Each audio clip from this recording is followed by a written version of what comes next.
Time for your punishment.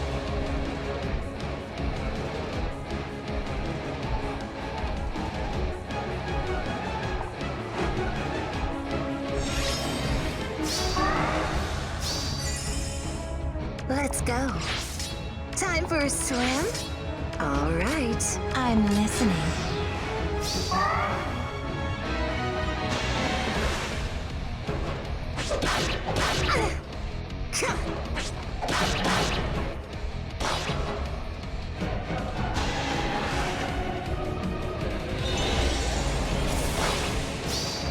Time to play.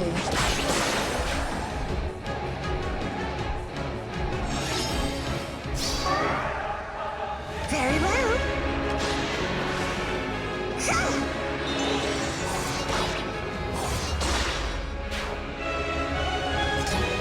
Orders from me.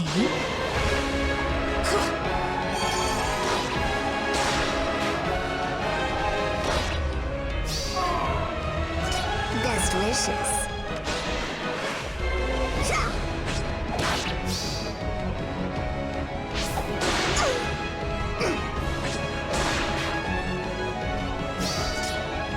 Yes.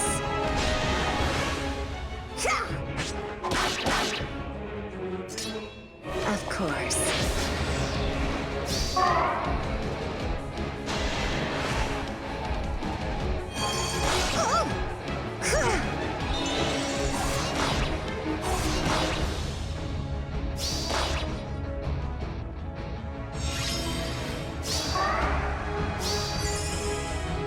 If that's what you want.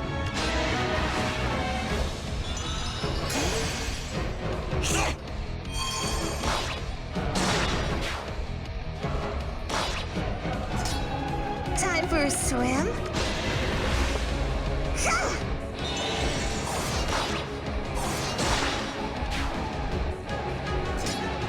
Yes.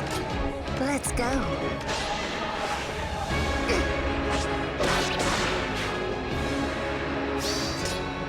Best wishes.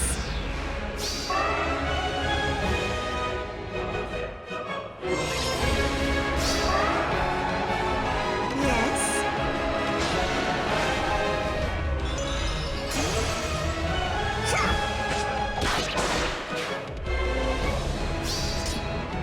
Of course. Gotta cool off.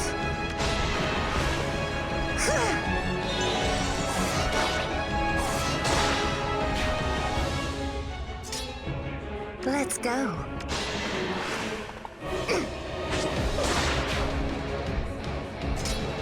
I'm listening.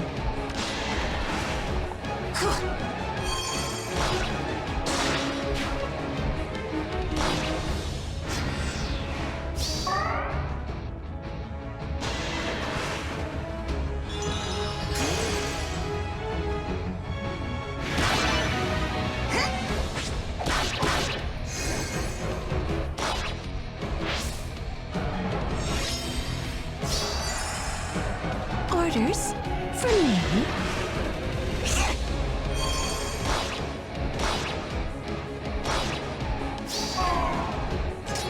Very well.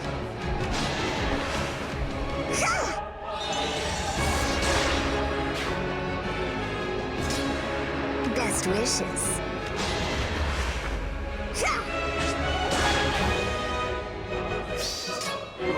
Yes. All right.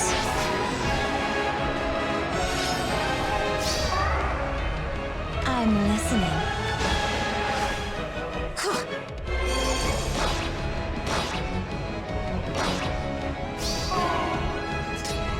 Best wishes. Yes. Time for a swim?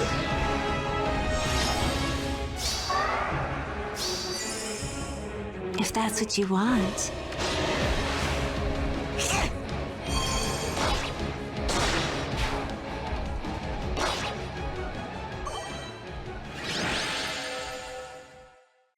Happy Thanksgiving, everyone. GuardianE here with another Camilla Emblem clear video in Fire Emblem Heroes. Today taking on Altena, Dawn's Trueblade, in her very own Mythic Hero Battle on Abyssal difficulty. Right out of the gate, you can probably identify that this is a pretty favorable map for flyers. Lots of open areas, open space. The only walled off areas are these two up here closer to the enemy forces. If you're using a land-based team, unfortunately, you're going to have to contend with these pits that are sitting here. And as flyers, you can use the pits to your advantage. And of course, as flyers, you can use the pits to your advantage against the land-based enemies, since it'll force them to funnel and choke point through these points over here. It really does feel like this Abyssal level map has a ton of reinforcements. They just keep on appearing wave after wave. Doesn't seem like they're triggered by anything specific in terms of kills on the enemy team. It seems like it's turn-based, that they'll just appear after a set number of turns. So after each turn, you will get a wave of reinforcements. Altena herself won't move until about turn 3 or so, turn 2 or turn 3. And of course, she has her Rognal Alondite combo, as well as her Twin Blade special, procced and ready to go on a 0-turn cooldown. She has her Ashura's Chosen, which boosts her attack and her defense. Vantage as well, attack defense 03, and warding stance they decided to throw on her in order to further increase the amount of res that she has to make her even more difficult to one-shot and kill. So that's really kind of one of the major threats on the map is Altena herself, really, because you kind of have to work around the fact that once she has Vantage activated, she becomes very, very difficult to take on without taking significant damage or just having one of your units dying, because they're going to take a full brunt of Twin Blades, and then they're going to get Brave hit as well, so they're going to get hit twice in a row. So you don't want to get her in Vantage range if you can avoid it. If you can one-shot her, that's a tricky proposition considering that she has 83 HP, as well as look at those defensive stats. And of course, like I mentioned, she does have a boosted defense as well as warding stance. So there are a couple of ways to get around this. You could, of course, opt to use Hardy Bearing as the seal to get around the Vantage. Alternatively, you could just simply one-shot her, right? Which again is pretty difficult. Or you can opt to use sweep weapons. Since Altena does not have a counter disrupt nullification on her at all, that means that you can use sweep weapons to great effect. And in our case, we're going to be using Brave Camilla since she has a dazzling effect innately on her preferred weapon.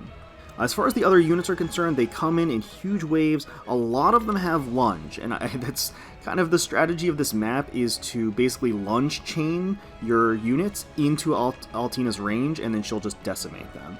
That seems to be kind of the formula here, is that they put lunge on a lot of these units, just so that they'll be able to, again, lunge chain. And by lunge chain, I mean you'll plant somebody in the danger zone that's safe, but then they'll get lunged and then shifted aside and get hit by another unit that has lunge and then shifted aside.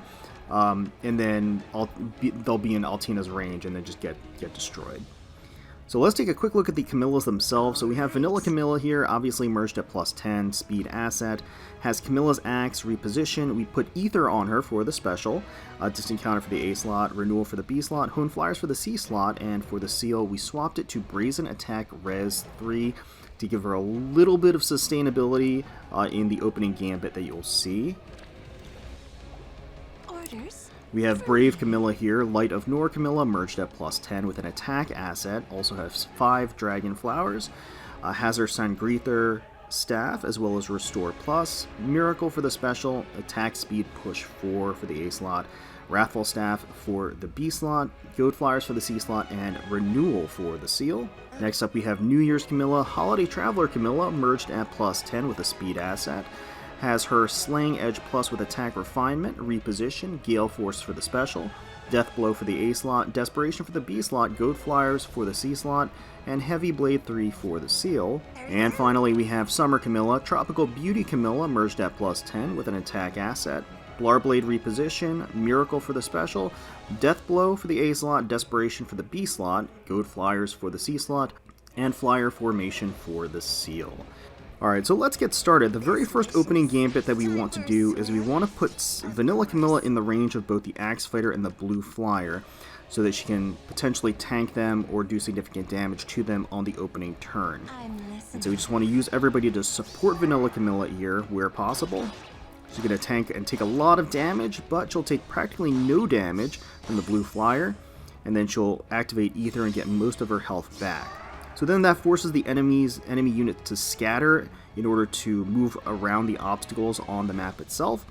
And now we can just pick them off one by one. We'll take out the Sword Dragon with Summer Camilla here. Double on player phase. If that's what you want. Go ahead and take out the Lance Cavalier with Brave Camilla. And that'll, of course, also put a gravity effect on Altena here. Now, she wouldn't move anyway, I don't believe, but just for safekeeping, I guess. And then we'll use New Year's Camilla to take out the Axe Fighter. Now, she will get hit with that Vengeance, which is a lot of damage, but she does survive, and that is all that matters. Not only that, she activates Gale Force in the process, which allows her to go ahead and initiate on the Bow Fighter. And this is pretty nice because the Bow Fighter spawned in the corner, which means that now that New Year's Camilla has pressed up against him here, against the wall, he has nowhere to go, and he can't attack anybody because he's pinned on the side. He can't move across this gap. And then we just reposition Brave Camilla further away, and also make sure that she gets a Hone Flyers buff for the following turn. Now, Summer Camilla is going to enemy phase the Cleric, and that's fine. She'll take a little bit of residual damage there, a little splash damage. And at this point, we just want to take out the newly spawned Blue Fafnir with Brave Camilla. We want to sort of shift downwards away from the main threat. So the Red Bow is the main threat, and the Red Flyer are the main threats. And then Altena has started moving. I guess she does move on turn 2. So because of that, we just want to shift down and to the right. And we're going to use Summer Camilla to take out the Cleric now. Double on player phase. And now she has Miracle ready. And at this point, we just want to shift away from the major threats. So we're going to move Vanilla Camilla down here and make sure that Brave Camilla gets a Hone Flyers buff for the following turn. We want the same for New Year's Camilla, but we also want to make sure to take out the threat that is this Bow Fighter. So we're just going to double up, kill the Bow Fighter, activate Gale Force, and then shift up here so she gets that Hone Flyers buff. Okay, the enemies are going to flow down here, and we're going to get another set of reinforcements behind us. And at this point, we just kind of match the color advantage where we can. New Year's Camilla is going to take out that Manakete, activate Gale Force in the process. We're going to shift over here to make sure to give Summer Camilla all the buffs she needs to take out this Red Bow on initiation. And that plants Vanilla Camilla in the range of the Green Fafnir, which is perfectly fine. We know that the Green Fafnir has lunge, but even activating that lunge is not going to put her in the range of Altena, so we're fine. And then we'll go ahead and shift New Year's Camilla over here to take out the Green Cavalier. And then finally, we'll use Brave Camilla to take out the Lance Cavalier. So again, taking out all those reinforcements, this is a very productive wave. Or productive turn, I should say. So we do tank that Fafnir just fine. We get that lunge activated, as I said. And that lunge actually helps us out, because now that activates Summer Camilla's ability to use Flyer Formation to shift over here. So we're going to double up on the Red Flyer here. We're going to use Brave Camilla first. And then we're going to finish off the Red Flyer with Summer Camilla. And now we can take out the Green Fafnir with New Year's Camilla. Activate Gale Force once again. And now all that's left is Altena all by her lonesome. So now we just have to kind of shift to safety, and the map is basically over. Since we have gravity at our disposal, ranged gravity, Altena can't really combat with that. And obviously, like I said, she can't nullify the no counterattacks effect of her weapon, of Brave Camilla's weapon. So that, in effect, with the gravity, makes her kind of a sitting duck. So we'll just shift back safely as she makes her approach, and then finish her off with Brave Camilla on this turn. So there we go. So that's the strategy that I employed with Camilla Emblem to clear Altena, Dawn's Trueblade on Abyssal difficulty. Let me know in the comments below what strategies and teams you ended up using to clear this Mythic Hero battle. Hopefully you guys enjoyed, and if you did, please feel free to leave us a like, comment, and subscribe to the channel for more Fire Emblem Heroes content. We thank you all so much for watching, taking time out of your day to spend with us. We really, really do appreciate it, especially on a Thanksgiving Day for many of you who are in the States. Happy holidays to you and your loved ones, and until next time, let's protect those skies.